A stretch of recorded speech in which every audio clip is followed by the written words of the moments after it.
मजली माँ ने महाप्रसाद भेजा है, लीजिए। अरे कौन? अतुल। आओ बेटा, आओ। ये कहते हुए दुर्गामणि रसोई से बाहर आ गई। अतुल ने झुककर उनके चरण स्पर्श किए और उनके पैरों की धूल माथे से लगाई। दुर्गामणि ने स्नेह से आशीर्वाद दिया, सदा स्वस्थ रहो बेटा, लंबी उम्र पाओ। अरियो ज्ञानदा, देख तेरे अतुल दादा लौट आए हैं। एक आसन बिछा दे और महाप्रसाद भीतर रख दे। मां, कल रात 9:30 बजे के करीब सड़क पर घोड़ा गाड़ी की आवाज सुनकर मैंने सोचा था, कौन आया होगा। अगर तभी जान जाती कि दीदी आई है तो दौड़कर उनके चरण छू लेती। ऐसी महान स्त्री क्या इस संसार में कहीं और मिलती है। तो बेटा, दीदी कुशल से है ना? लगता है अभी अभी पुरी से लौटी है। अरे मां, क्या कर रही है? तेरे अतुल दादा अब तक खड़े हैं।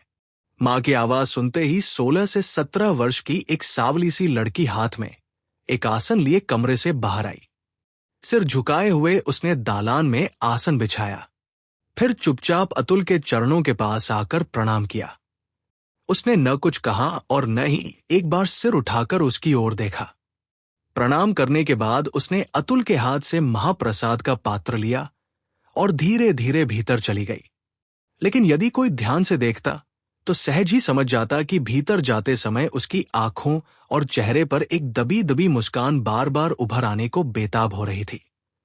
और केवल वही लड़की नहीं, यदि इधर भी जरा सा ध्यान दिया जाता तो ये भी साफ दिखाई देता कि उस सुंदर युवक के चेहरे पर भी एक हल्की सी चमक लहराकर गुजरी थी, मानो किसी अनदेखे भाव ने एक पल के लिए उसके मन को छू लिया हो। अतुल आसन पर बैठ गया और अपनी तीर्थ यात्रा के अनुभव सुनाने लगा। उसके पिता पुराने जमाने के एक बड़े सरकारी अधिकारी थे। उन्होंने खूब धन और जमीन जायदाद बनाई थी। 4 वर्ष पहले पेंशन लेकर घर लौटे थे, लेकिन अब इस दुनिया में नहीं रहे। बीए की परीक्षा देने के बाद लगभग 2 महीने पहले अतुल अपनी मां को साथ लेकर तीर्थ यात्रा पर निकला था। रामेश्वर और पुरी के दर्शन करके वो कल ही घर लौटा था। उसकी बातें सुनकर दुर्गामणि ने एक गहरी सांस ली और बोली, मैं तो इतनी अभागी हूं बेटा कि जीवन में एक बार भी काशी जाकर बाबा विश्वनाथ के दर्शन करने की इच्छा पूरी नहीं कर सकी। अतुल मुस्कुराकर बोला, मजली मां, काशी हो या कोई और तीर्थ, जब तक सब कुछ छोड़कर हिम्मत करके घर से निकला न जाए तब तक जाना हो ही नहीं पाता। अगर मैं जिद करके मां को साथ न ले जाता तो क्या वो कभी जा पाती? दुर्गामणि ने फिर एक लंबी सांस भरी। तू तो सब जानता है बेटा, लेकिन बता, जोर करूं भी तो किस बात का? 30 रुपए की तनख्वाह में घर गृहस्थी, रिश्तेदारी और लोगों का लिहाज निभाने के बाद ऊपर से डॉक्टर और दवाइयों का खर्च, आखिर बचता ही क्या है? और देखते देखते ये लड़की भी 13 साल की हो गई। सच कहती हूं अतुल, जब भी इसकी ओर देखती हूं ऐसा लगता है जैसे मेरे सीने का खून सूखता जा रहा हो। इतना कहते कहते उनकी आंखें भर आईं।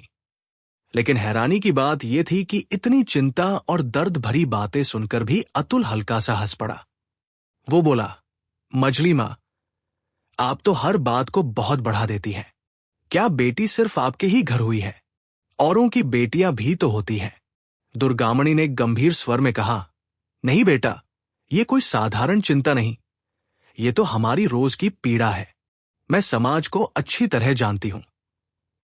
अगर बेटी की शादी समय पर न हो तो लोग जात तक पर सवाल उठा देते हैं, लेकिन शादी करूं कैसे?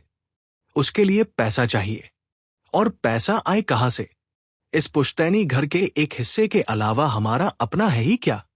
आज ही कुछ देर पहले इसी लड़की को लेकर पति पत्नी में झगड़ा हुआ था। उनके पति आधा खाना छोड़कर ही दफ्तर चले गए थे। वही बात फिर से दुर्गामणि के मन में ताजा हो उठी। उनकी आंखों से आंसू टप टप करके गालों पर बहने लगे। आंसू पोंछते हुए वे बोली, पता नहीं पिछले जन्म में कौन सा पाप किया था जो इस जन्म में बेटी की मां बनी हूं। अतुल तुरंत उठने लगा। नहीं मजली मां, अब मैं चलता हूं, नहीं तो आप यूं ही रोती रहेंगी। दुर्गामणि ने फिर आंसू पोंछे और बोली, नहीं बेटा, थोड़ी देर और बैठ।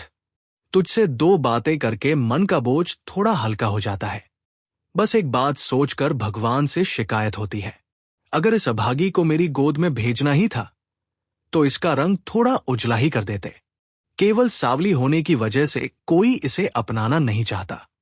सबको तो बस सुंदर लड़की चाहिए। उनकी आवाज भर्रा गई। अरे इस समाज का भी क्या नियम है, न किसी का संस्कार देखता है, न स्वभाव, न चरित्र, सिर्फ रंग देखकर फैसला कर देता है। और अगर इसी वजह से किसी लड़की की शादी ना हो पाए तो उसकी सजा उसके माँ बाप को क्यों मिलती है? अतुल ने शांत स्वर में कहा, ऐसी बात नहीं है मझली माँ। सावली लड़कियों की भी शादियां होती हैं। भंवरा भी काला होता है, कोयल भी काली होती है, फिर भी दोनों सबको प्रिय है। दुनिया में ऐसे उदाहरण हमेशा से रहे हैं। दुर्गामणि ने धीमे से सिर हिलाया। बेटा, अब तो वे उदाहरण केवल कहानियों में ही रह गए हैं। उनसे न मन को तसल्ली मिलती है, न हिम्मत। अभी अपनी आंखों के सामने गिरीश भट्टाचार्य की बेटी का विवाह देखा है। न उनके पास धन था, न लड़की रूपती थी। आखिर मजबूरी में उसकी शादी लगभग 60 वर्ष के एक बूढ़े आदमी से करनी पड़ी। उसकी मां का रोना आज भी मेरे कानों में गूंजता है। अतुल चौंक उठा। 60 साल? दुर्गामणि ने भारी स्वर में कहा, हाँ बेटा, हिसाब लगाकर देख ले। जिस आदमी से उसकी शादी हुई उसकी उम्र लगभग 60 के आसपास थी। यह सुनकर अतुल कुछ पल के लिए बिल्कुल चुप रह गया। दुर्गामणि की आवाज और भी भराई।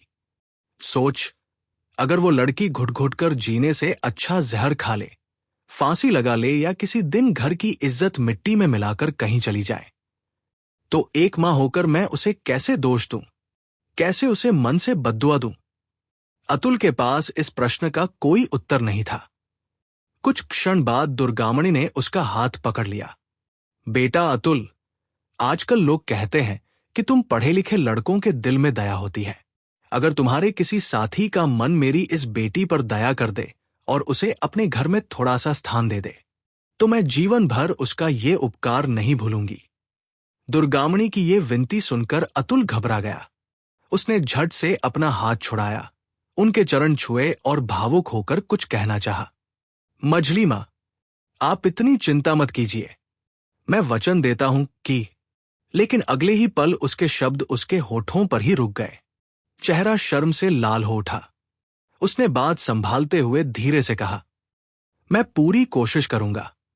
फिर उसने आवाज लगाई, ज्ञानदा, जरा एक पान तो देना। अब चलता हूं। दुर्गामणि ने भीतर की ओर पुकारा। अरे, अतुल दादा को एक पान भी नहीं दिया। महाप्रसाद रखकर गई और फिर बाहर ही नहीं निकली। जल्दी पान लेकर आ। अतुल मुस्कराया। रहने दीजिए मझली मां, मैं खुद ही ले लेता हूं। ये कहकर वह सीधे भीतर वाले कमरे में चला गया। कमरे में ज्ञानदा चुपचाप बैठी पान लगा रही थी। सिर पहले की तरह झुका हुआ था। अतुल उसके सामने पहुंचकर हल्के से मुस्कराया। मझली मां कह रही थी कि हमारी ज्ञानदा में न रूप है, न कोई गुण, इसलिए उसकी शादी किसी 60 साल के बूढ़े से करनी पड़ेगी। ज्ञानदा ने कोई उत्तर नहीं दिया। उसने बस चुपचाप 2 पान उठाकर उसकी ओर बढ़ा दिए। अतुल ने उसके हाथ से पान लेते हुए धीमे स्वर में कहा, लेकिन अगर तुम्हारे हाथ का पान इतना अच्छा रहा तो शायद उस 60 साल को घटाकर 20-21 तक लाया जा सकता है। ये सुनते ही ज्ञानदा का चेहरा लज्जा से और भी झुक गया। अतुल ने धीमे स्वर में कहा, अभी मझली मां से कुछ कहते कहते रुक गया था। फिर कभी कहूंगा। इतना कहकर वो बाहर निकल गया। ज्ञानदा वहीं चुपचाप बैठी रही। सिर झुका था, होंठ मौन थे, लेकिन उसके मन में उस अधूरे वाक्य की गूंज देर तक बनी रही। जब अतुल जाने के लिए मुड़ा तो उसने मुस्कुराकर ज्ञानदा की भीगी हुई खुली लटों का एक सिरा हल्के से खींच दिया और हंसते हुए बोला, कहीं ऐसा न हो कि सचमुच तुम्हारी शादी हरि चक्रवर्ती जैसे किसी बूढ़े से कर दी जाए। इतना कहकर वो बाहर आ गया। अचानक उसे कुछ याद आया और उसने ऊंची आवाज में पुकारा, मझली मां, ज्ञानदा के लिए मां बंबई से चूड़ियों की एक जोड़ी लाई थी, जरा बाहर आइए। दुर्गामणी तुरंत रसोई से बाहर आई। अतुल ने जेब से सुंदर कांच की चूड़ियां निकालकर उनके सामने रख दी। चूड़ियों का रंग, उनकी चमक और बारीक कारीगरी देखकर दुर्गामणी का चेहरा खिल उठा। वे बार बार अतुल की मां की प्रशंसा करने लगी। सच तो यह था कि ऐसी सुंदर चूड़ियां उस समय न गांव में मिलती थी और न ही कलकत्ता में आसानी से दिखाई देती थी। उन्हें अतुल ने अपनी ही कमाई से बंबई से खरीद कर लाया था। मां की आवाज सुनकर ज्ञानदा बाहर आई। उसने चुपचाप अपने दोनों हाथ आगे बढ़ाए। जीवन में पहली बार किसी ने उसके लिए इतना स्नेह से कोई उपहार लाया था। चूड़ियां लेते समय उसके हाथ हल्के हल्के कांप उठे। फिर उसने झुककर अतुल के चरण छुए और बिना कुछ कहे धीरे धीरे भीतर चली गई। उसने एक शब्द भी नहीं कहा, लेकिन उसके मन की बात शब्दों की मोहताज नहीं थी। अतुल भी कुछ क्षण वहीं खड़ा रहा। उसकी नजर अनायास ज्ञानदा के शांत, सरल और सौम्य व्यक्तित्व पर टिक गई। फिर वह भी धीरे धीरे वहां से चला गया। समय बीतता गया। घर के बड़े भाई गोलोकनाथ के निधन के बाद उनकी विधवा पत्नी स्वर्ण मंजरी अपने मायके की बची खुची संपत्ति बेचकर छोटे देवर अनाथनाथ के घर आकर रहने लगी थी। लेकिन उनके कटु स्वभाव ने धीरे धीरे पूरे परिवार का सुख छीन लिया। बात इतनी बढ़ गई कि पिछले वर्ष ठीक इसी दिन मंझले भाई प्रियनाथ ने छोटे भाई अनाथनाथ से झगड़ा करके घर के आंगन के बीचों बीच एक ऊंची दीवार खड़ी करवा दी। दोनों परिवार अलग हो गए। यहां तक कि उस दीवार में आने जाने के लिए एक दरवाजा तक नहीं छोड़ा गया। मानो उस समय किस्मत ये सब देखकर चुपचाप मुस्कुरा रही थी, क्योंकि एक वर्ष भी पूरा नहीं बीता था कि उस दीवार का सारा अर्थ ही समाप्त हो गया। प्रियनाथ केवल 7 दिन के तेज बुखार के बाद लगभग बिना किसी इलाज के इस संसार से चले गए। मृत्यु से एक दिन पहले ही सब समझ चुके थे कि अब उन्हें बचाना संभव नहीं है। पूरे गांव के लोग उनके घर उमड़ पड़े थे। कमरे के बाहर भीड़ लगी थी। कोई आहे भर रहा था, कोई भगवान को पुकार रहा था, तो कोई बस खड़ा होकर ये अंतिम दृश्य देख रहा था। प्रियनाथ की चेतना पूरी तरह समाप्त नहीं हुई थी। उस समय अतुल गांव में नहीं था। वह कलकत्ता के अपने छात्रावास में था। जैसे ही उसे ये दुखद समाचार मिला, वो बिना देर किए गांव के लिए निकल पड़ा। घर पहुंचकर जब वो भीड़ को हटाते हुए प्रियनाथ के कमरे की ओर बढ़ा, तभी अचानक जाने कहां से ज्ञानदा दौड़ती हुई आई। वह जैसे अपने होश खो बैठी थी। वह सीधे अतुल के पैरों पर गिर पड़ी और फूट फूट कर रोने लगी। वहां मौजूद लोग ये दृश्य देखकर हैरान रह गए। जो लोग केवल तमाशा देखने आए थे, उन्हें अब चर्चा का एक नया विषय मिल गया। लेकिन अतुल, वह इतने लोगों के सामने दुख और संकोच से एकदम स्तब्ध रह गया। कुछ देर बाद जब उसने स्वयं को संभाला और ज्ञानदा को उठाने की कोशिश की, तब भी वो उसके पैरों से लिपटी रही। आंसुओं से भीगी आवाज में वो बार बार केवल एक ही बात कहती रही, बाबूजी के जाने से पहले उन्हें अपने मुंह से एक बार भरोसा दे दो। मेरे भाग्य में आगे जो भी लिखा हो, वो बाद की बात है। बस इतना हो जाए कि वे मेरी चिंता अपने साथ लेकर इस दुनिया से न जाए। इसके बाद मैं तुमसे कभी कुछ नहीं मांगूंगी। इतना कहकर वो फिर फूट फूट कर रोने लगी। पिता की अचानक आई मृत्यु ने उसे जैसे होश ही नहीं रहने दिया था। वहां कितने लोग खड़े थे, कौन क्या सोच रहा था, उसे किसी बात का ध्यान नहीं था। वो बस रोए जा रही थी। अतुल भीतर से गहरे तक व्याकुल था, लेकिन उसने अपने भावों को किसी तरह रोक लिया। इतने लोगों की निगाहें उन दोनों पर टिकी थी। उसने धीरे से ज्ञानदा को उठाया और शांत स्वर में कहा, अपने आप को संभालो, रो मत। जो कहना होगा मैं कह दूंगा। ये कहकर वह प्रियनाथ के सिरहाने जाकर बैठ गया। दुर्गामणी वही बैठी थी। अतुल को देखते ही उनकी आंखों से फिर आंसू बहने लगे। कमरे के बाहर गांव के लोग अब भी भीड़ लगाए खड़े थे। सब ये जानने को उत्सुक थे कि अतुल प्रियनाथ से क्या कहेगा। लेकिन उस भीड़ और फुसफुसाहट से कमरे का वातावरण और भी भारी हो गया था। अतुल ने चारों ओर देखा और दृढ़ स्वर में कहा, कृपया आप सब लोग बाहर चले जाइए। इस भीड़ से इन्हें तकलीफ हो रही है। मुझे इनसे अकेले में कुछ जरूरी बात करनी है। कुछ लोगों को उसकी बात बुरी लगी, कुछ ने विरोध भी किया, लेकिन अतुल अपने निर्णय पर अडिग रहा। अंततः एक एक करके सभी लोग कमरे से बाहर चले गए। अब कमरे में केवल अपने लोग रह गए थे। अतुल धीरे से प्रियनाथ के पास झुका। मैं सोमशाय। प्रियनाथ ने बड़ी कठिनाई से अपनी लाल पड़ चुकी आंखें खोली। कुछ क्षण तक वे अतुल को पहचानने की कोशिश करते रहे। अतुल ने फिर धीरे से पूछा, क्या आप मुझे पहचान रहे हैं? बहुत धीमी आवाज में उत्तर मिला, अतुल। अब कैसी तबीयत है? प्रियनाथ ने हल्के से सिर हिलाया। अच्छा नहीं हूं। ये सुनते ही अतुल की आंखें भर आई। उसने बड़ी मुश्किल से अपने आंसू रोके, गला साफ किया और स्वयं को संभालकर प्रियनाथ की ओर देखने लगा। उसे मालूम था कि अब जो शब्द वो कहने वाला है वही इस मरते हुए पिता के मन की सबसे बड़ी चिंता का उत्तर बन सकते हैं। अतुल ने भर्राए गले से कहा, मैं सोमशाय, मैं आपसे एक वचन देने आया हूं। आज से ज्ञानदा की जिम्मेदारी मेरी है। आप निश्चिंत हो जाइए। प्रियनाथ पहले तो उसकी बात पूरी तरह समझ नहीं पाए। उन्होंने इधर उधर नजर दौड़ाई और धीमे स्वर में पूछा, ज्ञानदा कहाँ है? दुर्गामणी तुरंत उनके पास झुक गई। रोते हुए बोली, एक बार उसे देख लीजिए। अतुल आपकी सबसे बड़ी चिंता अपने ऊपर लेने आया है। अब आप निश्चिंत होकर उसे आशीर्वाद दे दीजिए। कुछ क्षण तक प्रियनाथ मौन रहे।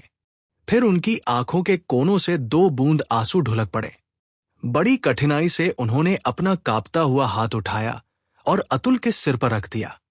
उनके होंठ कुछ न बोल सके, लेकिन उसे एक स्पर्श में सब कुछ कह दिया गया था। मानो वर्षों से सीने पर रखा सबसे भारी बोझ उसी क्षण उतर गया हो। यह देखकर अतुल अपने आंसू नहीं रोक सका। वह एक छोटे बच्चे की तरह फूट पड़ा। उस पल का साक्षी केवल 2 ही थे, दुर्गामणी और भगवान। अगली सुबह प्रियनाथ ने अंतिम सांस ली। सिर्फ 32 वर्ष की आयु में वर्षों की गरीबी, बीमारी और अभाव से टूट चुका उनका शरीर इस संसार को छोड़ गया।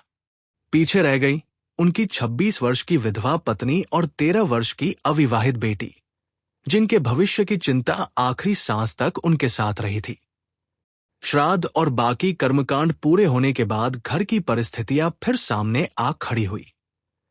आंगन के बीच जो दीवार कभी दोनों भाइयों को अलग करने के लिए बनाई गई थी, उसमें अब आने जाने के लिए एक दरवाजा खोलना पड़ा। करीब 15-20 दिन बाद एक सुबह दफ्तर जाने से पहले छोटे भाई अनाथनाथ चौखट पर खड़े खड़े पान चबाते हुए दुर्गामणी से बोले, भाभी, अब एक बात साफ साफ कहनी ही पड़ेगी। आपके खाने पीने की चिंता मुझे नहीं है। जितना बन पड़ेगा मैं करूंगा, लेकिन ज्ञानदा की शादी का पूरा भार उठाना मेरे बस की बात नहीं है। मेरी अपनी गृहस्थी भी छोटी नहीं है। इसलिए मेरा कहना है कि आप कुछ दिनों के लिए ज्ञानदा को लेकर हरिपाल अपने मायके चली जाइए। शायद वहां कोई रास्ता निकल आए। रसोई के सहारे खड़ी दुर्गामणी घबराकर बोली, ठाकुरपो, आप तो जानते ही हैं, मेरे बड़े भाई की हालत भी अच्छी नहीं है। मेरे इस दुख की खबर सुनकर वे एक बार देखने तक नहीं आए। फिर वे हमें अपने साथ कैसे रख पाएंगे? इतने में दीवार के उस पार से बड़ी भाभी स्वर्ण मंजरी की आवाज सुनाई दी। वे बोली, हाँ, ये बात सही है कि तुम्हारे भाई बहुत संपन्न नहीं है, लेकिन यहां भी कोई खजाना नहीं रखा है। 150 रुपए की तनख्वाह सुनने में भले बड़ी लगे, मगर इतने बड़े परिवार का खर्च कैसे चलता है ये मैं ही जानती हूं। और फिर इतनी बड़ी लड़की की जिम्मेदारी कौन आसानी से अपने सिर लेना चाहेगा? ऐसे समय में मान अपमान छोड़कर जो संभव हो वही करना चाहिए। दुर्गामणी ने शांत स्वर में कहा, दीदी, अब मेरे लिए मान अपमान जैसा कुछ बचा ही कहा है। लेकिन स्वर्ण मंजरी यही नहीं रुकी। वे आगे बढ़कर बोली कि वे बुरा नहीं कह रही, बल्कि घर की मजबूरी बता रही हैं। उनके अपने बच्चों का भविष्य भी है। ज्ञानदा जैसी बड़ी होती लड़की की शादी का भार उठाना उनके लिए संभव नहीं है। उनके अनुसार यदि मायके में कोई साधारण सा रिश्ता भी मिल जाए तो देर किए बिना विवाह कर देना ही ठीक होगा। कम से कम लड़की का भविष्य तो किसी तरह सुरक्षित हो जाएगा। दुर्गामणि चुपचाप सब सुनती रहीं। एक समय जिस कटुता ने इस परिवार को बांट दिया था, वही जहर आज फिर शब्दों के रूप में उनके सामने खड़ा था। वे जानती थी कि इस समय विरोध करने से कोई लाभ नहीं होगा। कुछ देर बाद अनाथनाथ भी दफ्तर के लिए निकल गए। जाते जाते वे फिर यही कह गए कि यदि संभव हो तो दुर्गामणि अपने भाई के घर चली जाए। शायद वहीं से ज्ञानदा के विवाह का कोई उपाय निकल सके। स्वर्ण मंजरी ने भी जाते जाते यही सलाह दोहराई कि अगले ही दिन हरिपाल चले जाना उचित रहेगा। दुर्गामणि के मन में एक पल के लिए अतुल का चेहरा उभरा। उसे दिया हुआ उसका वचन भी याद आया, लेकिन उन्होंने किसी से उसका जिक्र नहीं किया, क्योंकि स्वर्ण मंजरी अतुल की मां की रिश्तेदार थी। वे नहीं चाहती थी कि किसी के सामने उस वचन की चर्चा हो। उधर जिस दिन ज्ञानदा सबके सामने अतुल के पैरों पर गिरकर रो पड़ी थी, उस दृश्य को दुर्गामणि ने देखा तो था, लेकिन उस समय पति की मृत्यु का दुख इतना बड़ा था कि वे उसके भीतर छिपे भावों को समझ ही नहीं सकी। गरीब के घर में शोक मनाने की भी फुर्सत कहाँ होती है। पति के जाने के अगले ही दिन से भविष्य की चिंता ने उन्हें घेर लिया था। वे धीरे धीरे कमरे में गई। ज्ञानदा चुपचाप जमीन पर बैठी थी। उसके चेहरे पर गहरा सन्नाटा था। दुर्गामणि उसके पास बैठ गई और धीरे से बोली, बेटी, जो बातें अभी दीदी कह रही थी, तुमने सब सुन लिया ना? ज्ञानदा ने बिना कुछ कहे सिर हिला दिया। कुछ पल दोनों के बीच मौन छाया रहा। फिर ज्ञानदा ने ही चुप्पी तोड़ी। मां, तुम तो कभी अपने मायके नहीं गई, इस बार क्यों नहीं चलती? शायद वही रहना हमारे लिए ठीक होगा। दुर्गामणि ने भारी मन से कहा। बेटी, अब वहां भी कौन अपना है? मां नहीं रही। बड़े भैया ने कभी हाल तक नहीं पूछा। तुम्हारे पिता की मृत्यु की खबर सुनकर भी एक चिट्ठी तक नहीं भेजी। ऐसे में मैं उनसे सहारा कैसे मांगू? ज्ञानदा ने बहुत शांत स्वर में उत्तर दिया। मान, दुखियों का हाल कोई अपने आप नहीं पूछता। उन्होंने नहीं पूछा, और यहां भी कौन हमें रोक रहा है? सब तो जाने के लिए ही कह रहे हैं। हमारा मान और अभिमान तो बाबूजी के साथ ही चला गया। चलो मां, हम वहीं चलकर रहने की कोशिश करते हैं। ये सुनते ही दुर्गामणि की आंखें भर आई। ज्ञानदा ने आगे बढ़कर उनके आंसू पोंछ दिए और धीमे से बोली, मैं जानती हूं मां, तुम सिर्फ मेरी वजह से कहीं जाना नहीं चाहती। नहीं तो जेठानी मां की बातें सुनकर तुम एक दिन भी यहां नहीं रुकती। ये सुनते ही दुर्गामणि अपने आंसू रोक न सकी। उन्होंने ज्ञानदा को सीने से लगा लिया और फूट फूट कर रो पड़ी। ज्ञानदा ने उन्हें न रोका, न कोई दिलासा दिया। वह बस चुपचाप मां के सीने से लगी बैठी रही। काफी देर बाद जब दुर्गामणि कुछ शांत हुई, तो उन्होंने आंसू पोंछते हुए कहा, बेटी, सच कहती हूं, अगर तू न होती तो जिस दिन तेरे बाबूजी चले गए थे, उसी दिन मैं भी कहीं चली जाती। मुझे रोकने वाली इस दुनिया में सिर्फ तू ही है। ज्ञानदा ने धीमे से कहा, मैं जानती हूं। मां, कुछ क्षण बाद दुर्गामणि ने झिझकते हुए पूछा, एक बात सच सच बता, उस दिन अतुल ने तेरे बाबूजी से वह वचन क्यों दिया, और तू सबके सामने उसके पैरों पर गिरकर इतनी व्याकुल क्यों हो गई थी? अब मुझसे कुछ मत छिपा। ज्ञानदा ने सिर और भी झुका लिया। बहुत धीरे से बोली, मैं नहीं जानती मां, उसका धर्म उसी के पास है। दुर्गामणि कुछ देर तक उसे देखती रही। अब उन्हें बीते कई वर्षों की छोटी छोटी घटनाएं याद आने लगी। अतुल की बातें, उसका व्यवहार, उसका अपनापन, सब जैसे एक एक करके उनके सामने स्पष्ट होने लगा। भावुक होकर उन्होंने ज्ञानदा के दोनों हाथ अपने हाथों में ले लिए। सच बता बेटी, क्या मैं अब तक जो सोचती रही वो केवल मेरा भ्रम नहीं था? ज्ञानदा ने धीरे से वही उत्तर दोहराया, मैं क्या जानूं मां, उसका धर्म उसी के पास है। बस इतना सुनना था कि दुर्गामणि का मन भर आया। उन्होंने बेटी का आंसुओं से भीगा चेहरा अपने हाथों में लिया, बार बार उसका माथा चूमा और उसे सीने से लगा लिया। कुछ देर तक दोनों के बीच कोई शब्द नहीं बोले गए। केवल आंसू ही दोनों के मन की बातें कह रहे थे। फिर दुर्गामणि धीरे धीरे बोली, भगवान अतुल को लंबी उम्र दे। उसने अपना धर्म निभाया है। और अब मुझे एक बात याद आ रही है जो मैं इतने दिनों तक भूल ही गई थी। वे कुछ पल ठहरी, फिर बोली, याद है जब अतुल बहुत बीमार पड़ा था? लोग कहते थे उसे बेरी बेरी हो गई है। उसका पूरा शरीर सूज गया था। पहले उसकी मां बीमार पड़ी, फिर वह स्वयं। लोगों ने डर के मारे उनके घर जाना तक छोड़ दिया था। दुर्गामणि की आवाज भर्रा गई। लेकिन तब तू इतनी सी बच्ची होकर भी दिन रात उनकी सेवा करती रही। तूने अपनी परवाह किए बिना उसकी देखभाल की। सबने उम्मीद छोड़ दी थी, लेकिन तूने उसे मौत के मुंह से वापस खींच लाया। वे गर्व और विश्वास से भर उठीं, जिसे तूने सावित्री की तरह यमराज के हाथों से वापस पाया था। क्या भगवान उसे किसी और का होने देंगे? नहीं बेटी, सच्चे धर्म का फल कभी व्यर्थ नहीं जाता। अब उनके चेहरे पर पहली बार आशा की हल्की सी चमक दिखाई दी। उन्होंने ज्ञानदा का हाथ थामकर कहा, अब तू जहां कहेगी मैं वहीं चलूंगी। लेकिन एक बात याद रख, इतना बड़ा निर्णय अकेले नहीं लिया जाता। अतुल की इच्छा जाने बिना हम कोई कदम नहीं उठाएंगे। इतना कहकर वे फिर चुप हो गई। उनके मन में पहली बार दुख के बीच उम्मीद की एक छोटी सी किरण जाग उठी थी।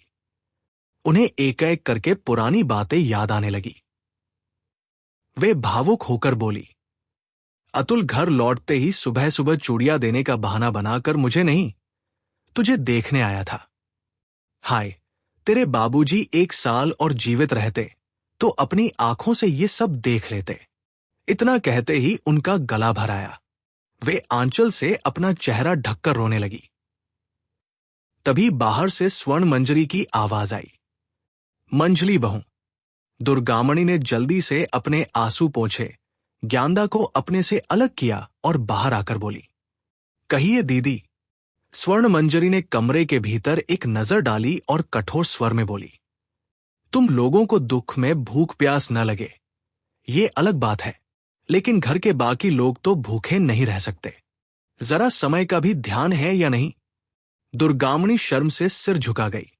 वे कुछ समझाने ही वाली थी कि स्वर्ण मंजरी ने उनकी बात बीच में ही रोक दी। उनका कहना था कि यदि दिन भर बैठकर मां बेटी बातें ही करती रहेंगी तो घर का काम कौन करेगा? बाकी लोगों का भी तो ध्यान रखना होगा। इतना कहकर वे बिना उत्तर सुने ही वहां से चली गई। पति के निधन के बाद से दुर्गामणि ही पूरे घर का रसोई का काम संभाल रही थी। इसी कारण घर की बड़ी और छोटी बहू लगभग निश्चिंत रहती थी। एक अपना समय इधर उधर घूमने और घर के खर्च की शिकायत करने में बिताती, तो दूसरी आराम, बातचीत और उपन्यास पढ़ने में। घर के छोटे मालिक अनाथनाथ रोज सुबह 8:30 बजे दफ्तर के लिए निकलते थे, इसलिए समय पर उनका भोजन तैयार करना घर का सबसे जरूरी काम माना जाता था। इसी बात को लेकर दोनों बहुओं में अक्सर तकरार होती रहती थी। लेकिन पिछले कुछ दिनों से दुर्गामणि के रसोई संभाल लेने के कारण दोनों के बीच का तनाव कुछ कम हो गया था। उस सुबह फिर वही शांति टूटने वाली थी। करीब 7 बजे नौकरानी ने आकर छोटी बहू से कहा कि चूल्हे की आंच बुझ रही है, अगर अभी खाना नहीं चढ़ाया गया तो बाबू के दफ्तर जाने में देर हो जाएगी। छोटी बहू ने झुंझलाकर पूछा, मंजली दीदी कहाँ है? आज उन्हें समय का ध्यान नहीं है क्या? नौकरानी ने बताया, वे सुबह से ही ज्ञानदा के साथ सामान बांध रही हैं।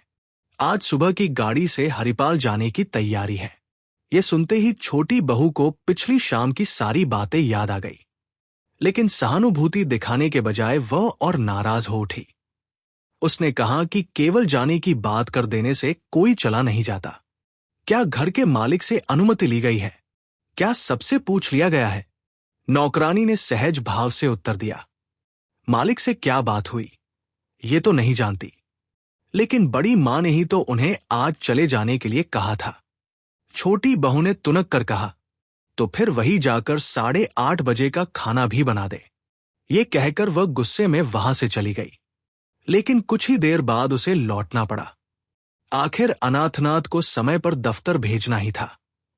घर के झगड़े अपनी जगह थे, मगर सुबह का भोजन हर हाल में तैयार करना ही पड़ता था। इसी बीच छोटी बहू सीधे दुर्गामणि के कमरे के सामने आकर खड़ी हो गई। उसके स्वर में नाराजगी साफ झलक रही थी। वह बोली, जाना ही था तो क्या थोड़ा इंतजार नहीं किया जा सकता था? बिना बताए सुबह सुबह सारी तैयारी शुरू कर दी। अब समय पर खाना कौन बनाएगा? दुर्गामणि इस अचानक हुए आरोप से कुछ पल के लिए निरुत्तर रह गई। छोटी बहू ने फिर कहा, हमें तो किसी ने बताया ही नहीं कि आज सुबह ही निकलने की तैयारी है। बड़ी दीदी गंगा स्नान के लिए गई है। मैं अभी अभी उठी हूं। अब दफ्तर का खाना समय पर कैसे बने? तभी बाहर से एक परिचित आवाज सुनाई दी। प्रणाम, मझली मां। अतुल बरामदे में आ खड़ा हुआ था। उसे देखते ही छोटी बहू ने आश्चर्य से पूछा, अरे अतुल, तुम इस समय? अतुल सीधे कलकत्ता से चला आया था। प्रियनाथ के निधन का समाचार मिलते ही वो बिना घर गए सबसे पहले यहीं पहुंचा था। हल्की मुस्कान के साथ उसने कहा, सुना कि मझली मां हरिपाल जा रही हैं। सोचा जाने से पहले एक बार उनसे मिल लूं। फिर उसने सहज भाव से पूछा, लेकिन ये क्या, इस मौसम में हरिपाल? वहां तो मलेरिया बहुत फैलता है। ये सलाह किसने दी? बात करते करते उसकी नजर कमरे के भीतर गई। वहां ज्ञानदा खड़ी थी। उसकी लाल, आंसुओं से भरी आंखों ने बिना कुछ कहे ही जैसे सब कुछ कह दिया। अतुल एक पल के लिए चुप हो गया। छोटी बहू ने फिर पूछा, तुम्हें ये सब खबर मिली कैसे? अतुल उत्तर देने ही वाला था कि तभी आंगन में स्वर्ण मंजरी की तेज आवाज गूंज उठी। गंगा स्नान से लौटते ही उन्हें पता चला था कि अभी तक रसोई का काम शुरू नहीं हुआ है। वे गुस्से से भरी हुई सीधे कमरे तक आ पहुंची। उन्होंने आते ही ताने देने शुरू कर दिए। उनका आरोप था कि दुर्गामणि जानबूझकर ऐसा कर रही है ताकि घर का काम बिगड़ जाए, अनाथनाथ बिना खाए दफ्तर जाए और पूरे घर की परेशानी बढ़े। दुर्गामणि ने बहुत संयम से कहा, दीदी, जिसका भाग्य जल चुका हो वो अपने सबसे बड़े शत्रु के लिए भी ऐसा नहीं सोचता। मैंने ऐसा क्या कर दिया है कि आप हर समय मुझे इतनी कठोर बातें सुनाती है? लेकिन स्वर्ण मंजरी शांत होने के बजाय और तीखे स्वर में बोली, समय देखो, 7:30 बज चुके हैं। दफ्तर का खाना कौन बनाएगा? अब तक अतुल चुपचाप सब सुन रहा था। वह स्वर्ण मंजरी के स्वभाव से परिचित था, इसलिए अक्सर कुछ नहीं कहता था। लेकिन आज वह स्वयं को रोक नहीं पाया। उसने शांत लेकिन दृढ़ स्वर में कहा, मासिमा, सच सुनकर शायद आपको बुरा लगे, लेकिन यह भी सच है कि कोई अपनी खुशी से इस घर पर बोझ बनने नहीं आता। ये बात आप भी जानती है और पूरा मोहल्ला भी। आज जब ये लोग इस घर से विदा होने वाले हैं तो कम से कम आज के दिन इनके साथ थोड़ा अपनापन दिखा देती तो किसी का क्या बिगड़ जाता। अतुल की ये बात सुनकर दोनों बहुएं कुछ क्षण के लिए बिल्कुल चुप रह गई। फिर स्वर्ण मंजरी ने तीखी नजर से उसकी ओर देखते हुए कहा, क्यों रे अतुल, क्या तू कलकत्ता से हमारे घर झगड़ा करने आया है? इससे पहले कि अतुल कुछ कहता, छोटी बहू व्यंग्य से मुस्कुराकर बोली, झगड़ा करने क्यों आएगा? हम तो इसकी मझली मां को हरिपाल भेज रहे हैं, इसलिए बेचारा आखिरी बार मिलने चला आया है। स्वर्ण मंजरी ने होठों पर हल्की सी व्यंग्य भरी मुस्कान लाते हुए कहा, अच्छा, तो बात यह है। छोटी बहू ने तुरंत बात आगे बढ़ाई। उसने ताने भरे स्वर में कहा कि घर के लोगों को तो कुछ पता नहीं था, लेकिन कलकत्ता में बैठे अतुल को पहले ही सब खबर मिल गई। लगता है लोगों की बातें पूरी तरह झूठी भी नहीं हैं। बस इतना सुनना था कि स्वर्ण मंजरी का क्रोध और भड़क उठा। व्यंग्य से भरे स्वर में वे बोली, अगर इतना ही स्नेह उमड़ रहा है तो इन्हें हरिपाल क्यों भेज रहे हो? अपने ही घर ले जाओ, तब देखेंगे लोग तुम्हारी कितनी प्रशंसा करते हैं। ये कटाक्ष सुनकर अतुल का धैर्य भी टूट गया। उसने बिना झिझक दृढ़ स्वर में उत्तर दिया, अगर आप लोगों को ये बात पहले से मालूम थी तो और भी अच्छा है। मझली मां और ज्ञानदा मेरे घर आए तो मैं उन्हें सम्मान से अपने सिर पर बिठाकर ले जाऊंगा। लोग मेरी तारीफ करें या निंदा, मुझे उसकी कोई परवाह नहीं। शब्द मुंह से निकलते ही अतुल स्वयं भी एक पल के लिए ठिठक गया।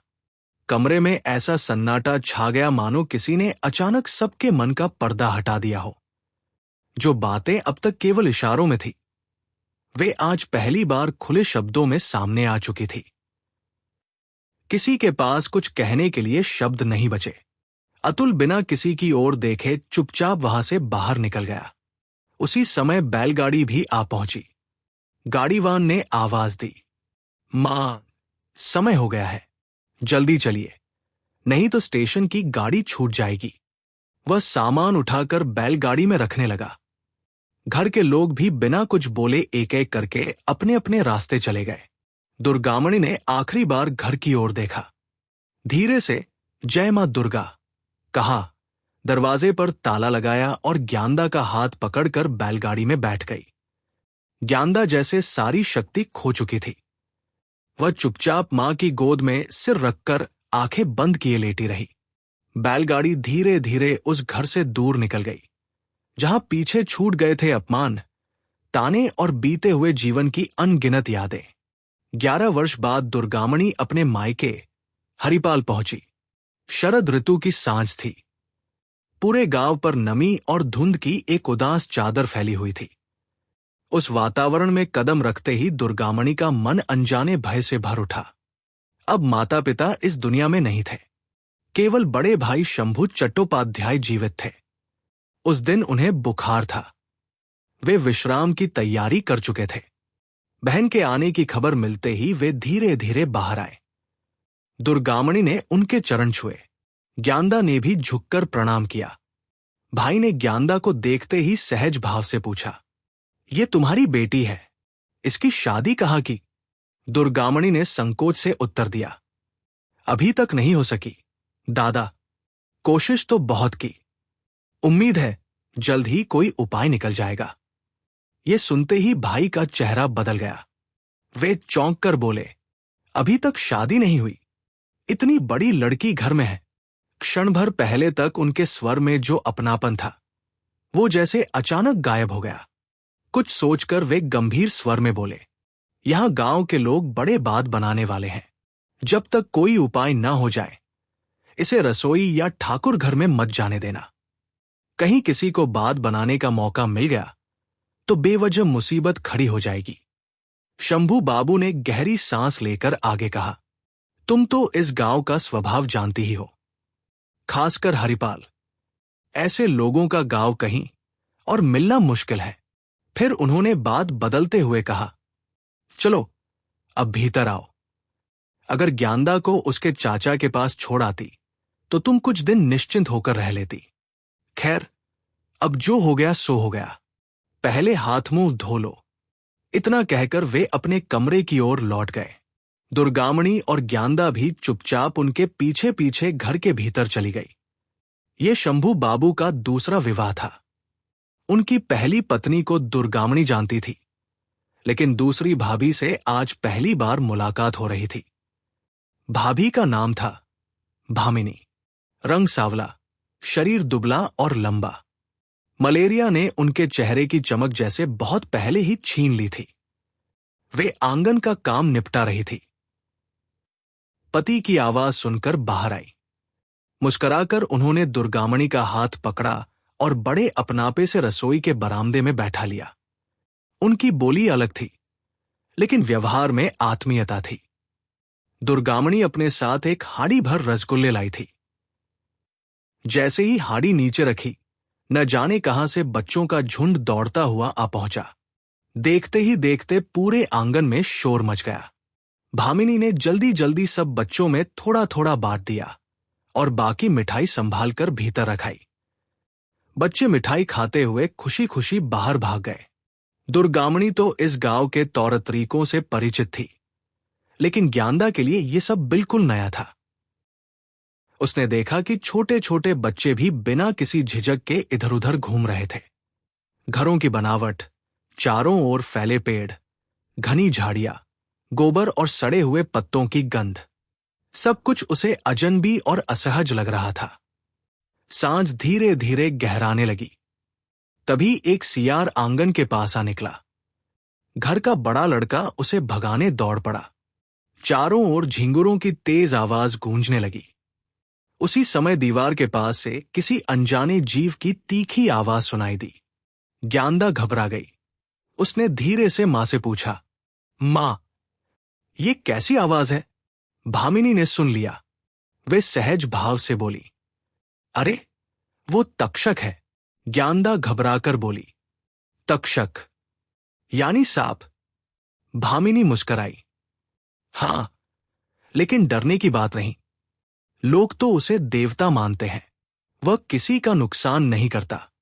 ये सुनते ही ज्ञानदा ने एक बार मां की ओर देखा। अब तक वह अपने आंसू किसी तरह रोक रही थी, लेकिन इस अनजान वातावरण, अजनबी लोगों और मन में भरे डर ने उसका धैर्य तोड़ दिया। वह मां की गोद में सिर रखकर फूट फूट कर रो पड़ी। मां, चलो यहां से, मैं यहां एक पल भी नहीं रह पाऊंगी। भामिनी ने उसे समझाते हुए कहा, डर मत बेटी, यहां सांपों से ज्यादा डर मलेरिया का है। एक बार यह बीमारी पकड़ ले तो आदमी को छोड़ती नहीं। उन्होंने एक लंबी सांस ली। देखो ना, अभी 20 दिन पहले ही तुम्हारे मामा को बुखार ने पकड़ा है। इतने कम दिनों में ही उन्हें कितना कमजोर कर दिया। अब तो बस भगवान ही मालिक है कि आगे क्या होगा। आखिर इस कहानी का अंत क्या होगा, ये जानने के लिए हमारे साथ बने रहिए। ये कहानी 2 भागों में है। आज आपने इसका पहला भाग सुना और कल हम आपके लिए इसका अंतिम भाग लेकर आएंगे। अगर आपको ये कहानी पसंद आई हो तो वीडियो को लाइक जरूर करें, अपने विचार कमेंट में लिखें और ऐसी ही बेहतरीन कहानियां सुनने के लिए हमारे चैनल को सब्सक्राइब करके बेल आइकन भी दबा दें। धन्यवाद।